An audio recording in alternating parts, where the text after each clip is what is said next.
Before I start, I want to give all honors and glories and praises to Yahweh Bahashem Yahawashi, Bahashem Mahawa Kakodash, Yahweh, which is the one true name of the Heavenly Father, Yahawashi, who the world ignorantly calls Jesus Christ, but his one true name is Yahawashi.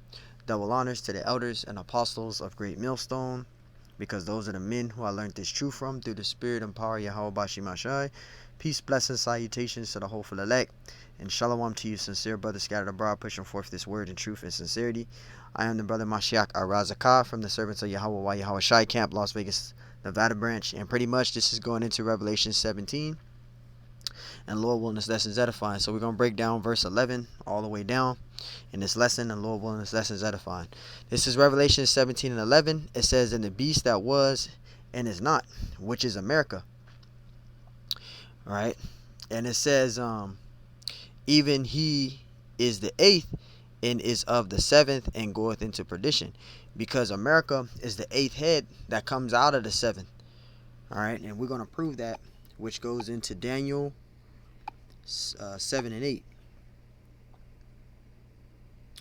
This is Daniel 7 and 8, and it says, "And I considered the horns, and behold, there came up among them another little horn." That little horn is talking about America, because America was the eighth head that came from among the seven. All right, so they came up another horn, right, which was America. All right, that was America that came out of that European Union. Now this is dealing with, the 10 horns. When you read in Revelation 17, it spoke about the 7 heads and the 8th head coming out of them. All right, so this is the same thing, in other words, this is the same thing, but just a different analogy. Before whom, continuing, it says, before whom there were 3 of the first horns plucked up by the roots. And the first 3 horns that was plucked up by the roots, that's the Spanish, the French, and the British. Those are the first horns plucked up by the roots. All right, so read that again. It says, before whom there were 3 of the first fruits plucked up by the roots. All right, so again, that was the French, the Spanish, and the British, who were the ones who were colonized this part of the world. All right, America took them out of here, though. You had the Spanish-American War, you had the French-American War, and then you had the War of Independence. And this horn, where it says right here, it says, "And behold, in this horn were eyes like the eyes of men." That represents wisdom.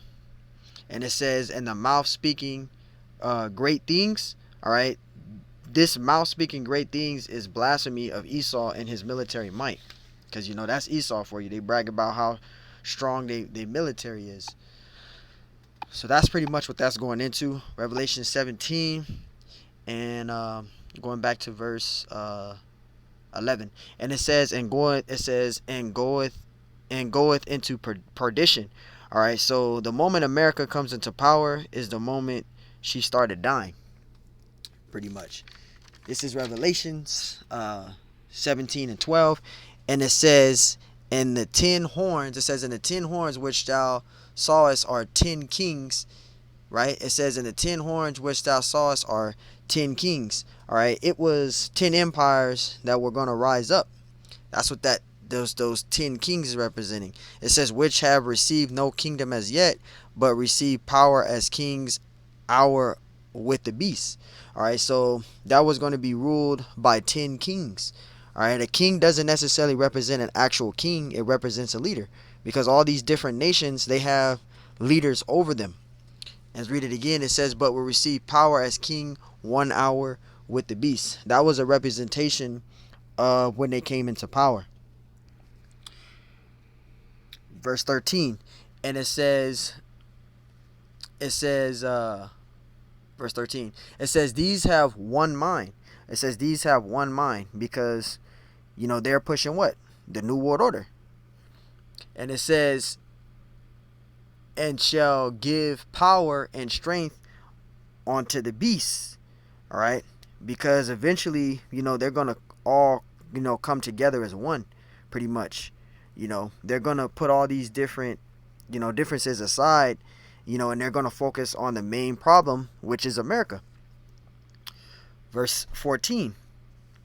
And it says, these shall make war with the Lamb, and the Lamb shall overcome them, for he is the Lord of lords and the kings of kings, and they that are with him are called and chosen, Salakia, and they are with him are called and chosen and faithful. All right, and so pretty much, these heathens are going to try to make war with Yahushua, and we can read that in Revelation 16 and where do I want to start at? Verse 14. This is Revelation 16 and 14, and we're going to read to verse 15. Should we read verse 15? We're gonna read to verse 14. Salakia. We'll just read verse 14 and then we'll skip down to verse 16. And it says, this is verse 14. It says, for they are spirits of devils working miracles, which go forth unto the kings of the earth and of the whole world together. It says, to gather them to a battle of the great and day of the Almighty. Let's get to the main point. Verse 16, Revelation 16 and 16. And it says, and he gathered them together into a place called in the Hebrew tongue Armageddon.